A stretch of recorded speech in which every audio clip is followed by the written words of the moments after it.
Hey BJD Addicts, this is prompt number 32. This is talking about how do you go about buying your dolls.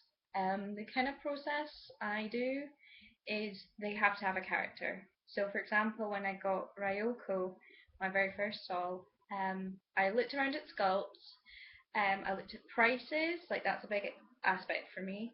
I did sort of pros and cons of why I would get this doll. Would it be beneficial? Would it not be? So I decided to go. Obviously, I chose to be in the hobby. Um, what sort of character would I follow? What sort of personality would they have? Their sort of dress sense, hair color, eye color, all that kind of stuff, and their story, their background was really important to me because I didn't want to just use these as a sort of mannequin for making clothes because obviously that's part of what I do, but I wanted them to have kind of more of a life to them because at the end of the day I want to write stories about them and I want to, you know, have them more as like a sort of person rather than a doll.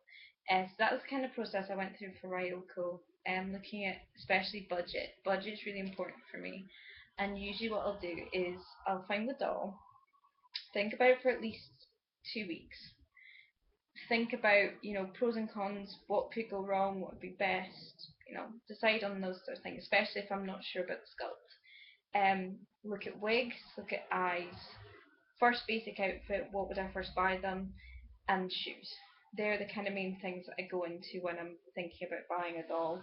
Um, and think about relationships between my dolls and how they're going to interact. Like, obviously, I might change them, but if they've got a strong enough character, I probably won't.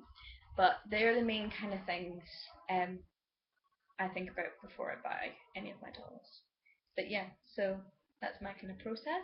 So I usually draw them as well. I'll usually like do a kind of manga version of them, or if I decide to make them into a kind of manga series or something, to see if I enjoy drawing them or not.